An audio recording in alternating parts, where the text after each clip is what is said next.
Welcome to the Work Hard, Play Hard podcast. My name is Rob Murgatroyd, and I am a former doctor turned lifestyle entrepreneur.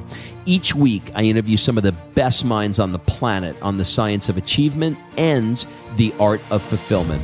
Today's episode is a mini-sode that we call Fri-Date with the Wife. In these mini-sodes, my wife Kim and I deconstruct the strategies that we've developed over the last decade to not only grow personally, but to turn our struggles into lessons and create fulfillment in all areas of our lives. Excuses are over. It's time to live. Let's dig into today's topic. Guess what time it is, everybody? It is Fri-Date with the Wife. That means that the one, the only, the lovely, and the talented Kimberly Murgatroyd is in the house. Kimberly, say yo. Yo. So we are going to give you some tips, tricks, tactics, strategies, things that are useful to us working together, living together, raising a kid together.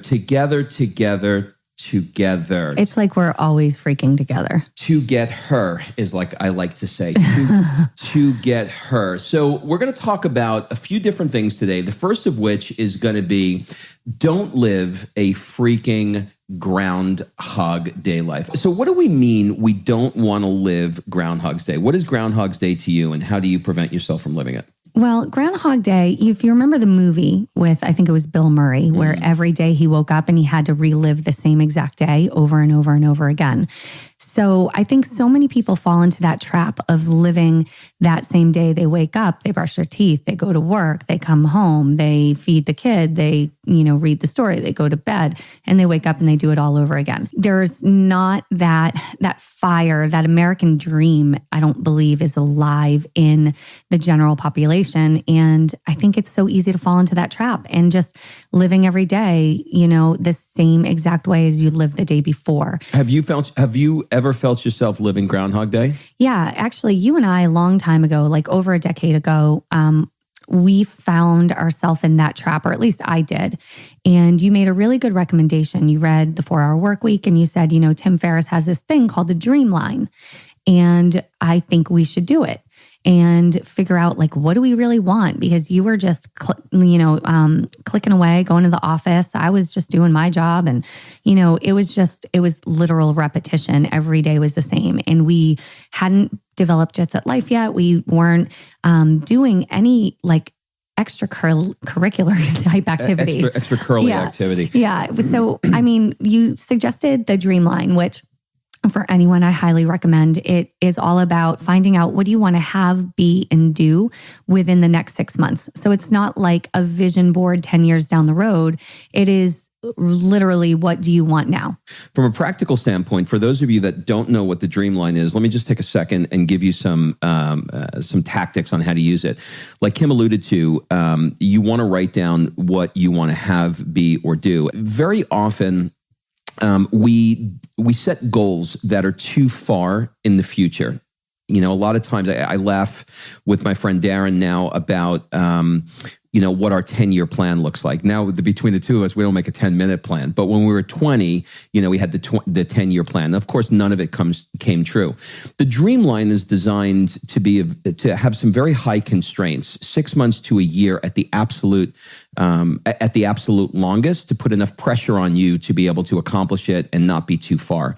So you're coming up with 3 categories. The first category is, what do you want to have? And it might be a car. Let's use an Aston Martin DB9 or DB11 is probably what they're up to now. Is that what is on yours? That was pretty specific. Well, the reason why I use that is only because that's the example that he used in the 4-Hour Workweek. And it's a good example because the Aston is such a high ticket car, but in reality, you could probably get it. I don't know what the number is, but let's say let's call it. It's probably between $1,500 US and $2,000 US. So let's say $1,700 a month. So you write on your Dreamline, I want to have an Aston, and that's $1,700 a month. I want to be, and in Kim's case, maybe a dancer, right? So how much is it to be a dancer? Maybe it's $100 a month for a class.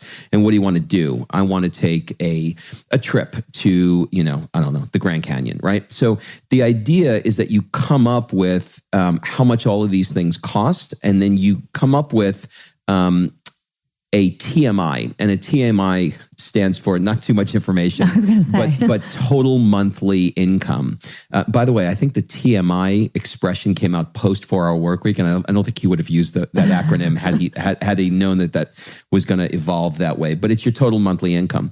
So you come up with a number, and you look and you go, okay, so to live this dream life, to be somebody that's driving this car, dancing, and taking this trip costs X amount of dollars. So you reverse engineer, and in his example, it would be a muse, but you reverse engineer what the total monthly income is for you to accomplish that dream.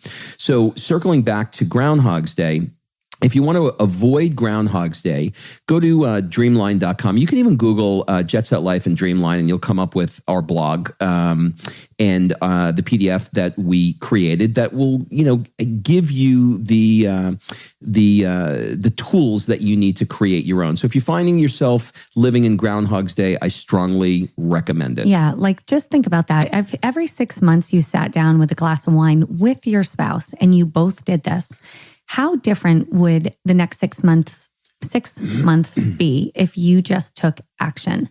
And that's the other thing. You have to take action on these goals. Otherwise, they're just, dreams on a piece of paper. They're, you're not going to do anything with that. So sit with your spouse. If you like wine, have a glass of wine, whatever cocktail, something to chill you out, put some music on, get your brain flowing, and not in what you think you can do in the next 6 months, but what would light you up? What would be a dream and realistic enough that it is accomplished, like Rob said, and he gave really great detail on that. Really, really good. Now let's move on to the second area or the third area, whatever number we're on, which is the area of personal development. So did I skip something? Yeah. Well, so you skip stupid idea time because stupid idea time is huge for us. We love to play stupid idea time. And this is part of that dreaming together process. So if you're in a situation where you're like, I really wish that we X, where do you want to travel to? We need more money for our family. I really want to get in shape. Whatever, the big thing that's riding on your heart right now, sit down and play stupid idea time. And I don't know why everything we do involves a glass of wine, but it does. So, I think it gives you a less of a barrier. Listen, it's been around since Jesus, okay? There's a reason. Very few things last thousands of years. Yeah. There's a reason. There's a reason. So, for example, a few years ago, Rob and I found ourselves in kind of a rut, I would say. We were struggling to know what our future was going to look like. We had a baby on the way, and we were just kind of, we were in a pit, you know what I mean? And everything seemed dark and our future didn't look so bright. And one night we sat down and we played stupid idea time. Actually, this was after I gave birth because there was one involved. So it definitely wasn't while I was pregnant. We played stupid idea time. We had some wine, a whiteboard, and stupid idea time is blue sky thinking. It is anything goes. Nothing you say is stupid. You can throw out any idea in the world. So Rob and I were like, what if we opened a foot massage parlor? Can you say parlor without it being creepy? Not really. No. You could be in 1800s though in the stagecoach. Yeah, there's that. We had real stupid ideas like opening up a coffee shop with dogs. It was like a joint venture doggy coffee shop. There was all kinds of things thrown out on the list. And what we really wanted to do was get out of our current brick and mortar business and into something that was more location independent, or at least allowed us to move to Southern California where we wanted to go, because we would have never, ever, ever made those decisions that truly impacted and changed our life without stupid idea time. Yeah, that came from it again. It's it doesn't sound like I have an original. Did this one come from Seinfeld? No. This one came from. What is the show Tia Leone's in? Madam Secretary. They were sitting in the room and they were like, we're really stuck. We're trying to come up with this problem and they can't figure it out. And then, one of the main characters looks over at Madam Secretary and she goes, stupid idea time? And she goes, go for it. And then she came up with an idea. She goes, oh, let's do it. So it was like it gave that boardroom freedom to be an ass, to say something that may be viewed by everybody else as stupid, but when you create the parameter of stupid idea time, nobody could call it stupid because you called it stupid first. Well, okay, so let's talk about personal development. I am constantly consuming personal development, and I am not constantly putting that personal development into action. Some of it I do, some of it I don't. And Kim finds it, I'll speak for you, Kim finds it a little bit frustrating that I learn something but don't take action on it. And is there anybody listening right now who falls into that category? My wife is really interesting. She is into personal development and does personal development, but not at the level that I do, but 10X's me in implementation. Yeah. So, I mean, first off, I think you were the original person doing personal development because you've been doing it since you were like 9, which is 462 years ago. Yeah, me and Tony, I was 3 years old, and me and Tony Robbins were together jumping up and down in my living room. And I was taking his training when I was 3. But it's true. I mean, you actually turned me on to the world of personal development when we started dating. You know, you and I each had a previous marriage that went south. You did? Oh, that was a different podcast. You know, and we knew we wanted to have a really strong foundation. And so in that, I mean, how great of a guy is that, by the way, ladies? He wanted to do relationship personal development prior to us getting married. Like, it was important to him. Here's the thing I want to say about relationships and personal development, though. You need to do it together. And it is really difficult to be one part of a 2-person team and you're the only one doing the development in yourself, because you're going to grow and the other person is going to stay kind of where they are. And as you learn different strategies and tools, and you have a toolkit, so to speak, from all of these different things that you've done, when you learn these things, you got to stick them in your toolkit and pull them out when they're needed. And then the second, like Rob said, is taking action. This man can consume information more and regurgitate more than any person I've ever met in my life. I just pray that it sticks, okay? I just keep bringing it in and I'm hoping something's going to stick. Yeah, well, it does. Some of it does stick for sure. I mean, even the Rob review part of your podcast is based around the fact that you're a massive consumer of information and you're really good at sharing it. You are less great at implementing it, but you're getting better. So I think the strategy that you got from, I believe, our friend Hayden Vavra was to choose 3 things to implement. So you go to a seminar and you take 9,000 pages of notes that you are never, ever, ever going to look at again. You take pictures of the slides that pop up that you are never, ever, ever going to look at in your phone again. Pick 3 things. And so what I've started doing at seminars, or even when I'm reading a book, I will take notes in a notebook. But then when something is like, oh man, that is something I need to do, I put it on the first page. I really, really like that idea. When you put the 3 things in the front page, do you put them on the front page as you're hearing them? Yes. So I take notes of everything, and I'm going through the book and I'm taking notes of everything that's interesting to me. But then you get that aha moment when someone says something or something in the book is delivered. There's an aha moment of something that was like a mic drop.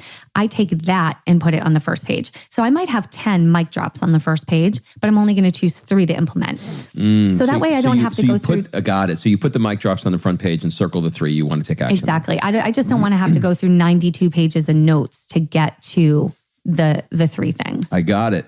All right. So we're going to try and keep these things short and sweet. Now, Kim, before I say that, we're going to do a Lewis Howes School of Greatness promotion, right? Yeah. So for anybody that goes over to iTunes, gives us, right? A 5-star review, you're going to go into the raffle to win a free ticket to the entire weekend at the School of Greatness. We're not going to kick you out on Saturday. You actually get to stay for the entire weekend. And we're going to have a special roped off section for those people that are into significance and want to feel really, really special. You're going to have or just want to have reserved seating so they don't have to fight the crowd. Yeah. So all you have to do is just go over there, and I think that's going to be. And you're pulling one ticket a week, right? I'm going to pull one ticket a week. One ticket a week. One Twicket. And it is in early October of 2018. All right, here we go. Remember to plug some play into your work hard day. Yeah, baby. Have a great day, everybody. All right, thanks for listening. If you love this episode and you know someone that needs some help in either stepping up their work hard game or their play hard game, it would mean the world to me if you shared this podcast with them to help me get this movement out there. So if you like what you heard, head on over to iTunes, take 30 seconds, and leave me a 5-star review, and I will be forever grateful. So until the next episode, excuses are over. It's time to live.